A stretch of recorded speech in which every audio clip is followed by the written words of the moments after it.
હાલો નમસ્કાર મિત્રો, આપણી યુટ્યુબ ચેનલ ગુજરાત જીકે ગુરુ પર હું પંકજ કંજરિયા તમારું હાર્દિક સ્વાગત કરું છું.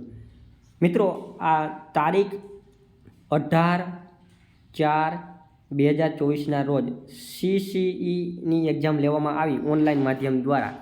તો એની અંદર કેવા કેવા પ્રશ્નો પૂછાયા, કયા ટોપિકમાંથી પ્રશ્ન પૂછાયા, એ તમામ શીટમાં જે કેવા કેવા પ્રશ્ન પૂછાયા એ આપણે આ વિડીયોની અંદર જોશું. ઓકે, વિડીયો શરૂ કરતાં પહેલાં ચેનલ પર નવા હોય ચેનલને સબસ્ક્રાઈબ કરી લો. વિડીયો સારો લાગે તો લાઇક કરો, તમારા મિત્રો જોડે શેર કરી શકો છો. તમારા કોઈ ડાઉટ હોય તો કમેન્ટમાં જરૂર બતાવજો. ઓકે, એમાં જે શિફ્ટ નંબર 1 જે હતી આપણી 18/4/2024ની શિફ્ટ નંબર 1 હતી, જે સવારે 9 થી 10 ને. તો એમાં કેવા સવાલો પૂછ્યા તો એ આપણે જોઈએ. જો ગુજરાતીની અંદર જો આપણે વાત કરીએ તો સમાનાર્થી વિરોધાર્થી છે એ 5-6 પૂછ્યા હતા અને એકદમ ઇઝી જેવા હતા. ઓકે, અને પછી સમાસ વિગ્રહ પણ સિમ્પલ હતો. એક સમાસ પૂછ્યો હતો. શું પૂછ્યું? સમાસ પૂછ્યો હતો. પછી ટ્રાન્સલેશન પૂછ્યું હતું. ઓકે, અંગ્રેજીમાંથી ગુજરાતી એવું ટ્રાન્સલેશન પૂછ્યું હતું.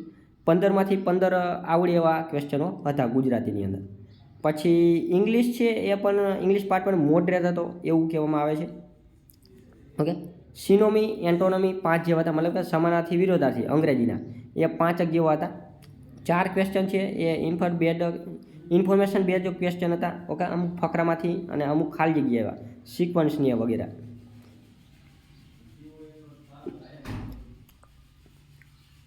પછી રિઝનિંગની જો આપણે વાત કરીએ તો 5-6 જે છે એ વોટર ઇમેજ હતી. ઓકે, મિરર ઇમેજ હતી અને પૂરી કરવાની, મતલબ કે 5 થી 6 ક્વેશ્ચન છે ને આકૃતિવાળા હતા, મતલબ અરીસાના હતા, જળ પ્રતિબિંબના હતા અને આકૃતિ જે છે પૂરી કરવાની એવા ક્વેશ્ચનો હતા. પછી ઉંમર સંબંધિત 2 પ્રશ્નો હતા રિઝનિંગમાં.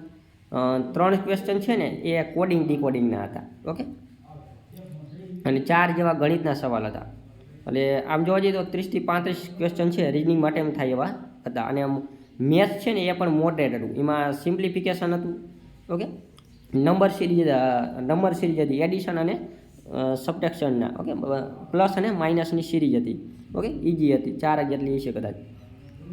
એનોલોગીના 5 જેવા સવાલ હશે. Okay, table base. ઓકે, પછી એરિથમેટિક હતું જે હાર્ડ હતું, જે 15 જેવા હશે, એમાંથી 5 થી 7 જેવા ક્વેશ્ચન તો માન થાય એવા હતા. પછી સાઇન ચેન્જ વધારે હતા, 5 જેવો ઓલ ઓવર, મતલબ કે ભાગાકારની જગ્યાએ માઇનસ ને માઇનસની જગ્યાએ પ્લસ ને એવા ક્વેશ્ચનો હતા. ઓવરઓલ જોવા જઈએ તો પેપરમાં 65 થી 70 જેવા અટેમ્પ થાય એવા હતા. ત્યારબાદ હવે આપણે જોઈએ શિફ્ટ નંબર 2. શિફ્ટ નંબર 2 12 થી 1ના ગાળામાં બીજી શિફ્ટ હતી. તો એમાં કેવા પ્રશ્નો પૂછાયા? તો ગુજરાતી જે છે એમાં ઇઝી હતું. ઇંગ્લિશ જે છે hard 4 question from paragraph, 4 question પેરેગ્રાફમાં પૂછ્યા હતા, બધા હાર્ડ હતા. ઓકે, રિઝનિંગની જો આપણે વાત કરીએ તો ડીઆઈ જે આવે છે ડેટા ઇન્ટરપ્રિટેશનના, તો એના 3-4 ક્વેશ્ચનો હતા. ઓકે, પછી 2 વેન ડાયાગ્રામના હતા, 2 સિલોલિઝમના હતા, 5-6 ક્વેશ્ચન આકૃતિના હતા, બ્લડ રિલેશનના 2 ક્વેશ્ચન હતા, નો ક્વેશ્ચન ફ્રોમ ઇક્વેલિટીના હતા. મેથ્સની જો આપણે વાત કરીએ તો 2 ક્વેશ્ચન એલસીએમના હતા, 3-4 પ્રોફિટના હતા, 3-4 પર્સન્ટેજના હતા, 2 સ્પીડ અને ડિસ્ટન્સના હતા અને 1 ટ્રેનવાળો ક્વેશ્ચન હતો. 1 બોટનો સવાલ હતો.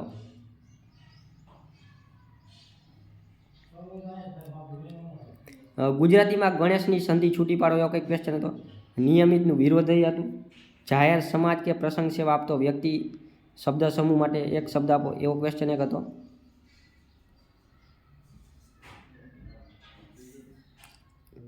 ખેરાતનું સમાનાર્થી પૂછો, ઉચાળા ભરવા રૂઢિપ્રયોગ પૂછો, લોહી ઉકળવું કાવ્ય આપેલું હતું, કવિને શું ઘેલું લાગે છે એના એવું કંઈક હતું. ફકરો હતો, કવિ શું કહેવા માગે છે. કે ફકરા ઉપરથી જવાબ આપવાના હતા. બેભાન એનો સમાસ જણાવવાનો હતો. 1 કર્મણી વાક્યવાળું હતું, વાક્ય સુધીનો ક્વેશ્ચન હતો.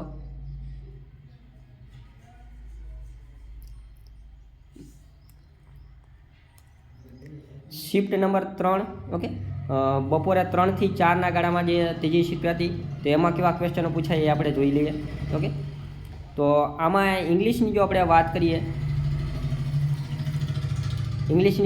તો ધ ઓનેસ્ટ પછી ખાલી એક આર્ટિકલનો સવાલ હતો ઓનેસ્ટવાળો. તો પ્લાનેટ મૂવ ખાલી અર્થ વડો નથી એક ક્વેશ્ચન જનરલી પૂછાતો, એ ટેન્સનો સવાલ હતો. કોમ્પ્રેન્સિવ લોંગ હતું, લાંબા ફકરા ઉપરથી ક્વેશ્ચનો ગોતવાનું બહુ લાંબુ હતું. પછી વોકેબના ક્વેશ્ચન હતા, સિનોમિની, ઇન્ટોનિમના.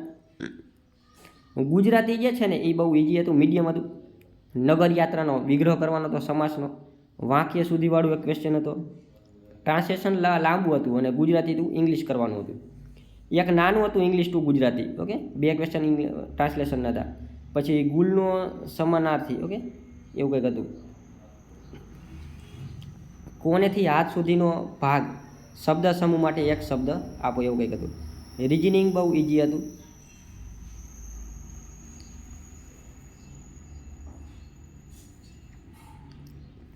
સમસંબંધ હતા વધારે. શ્રેણી હતી નંબરવાળી.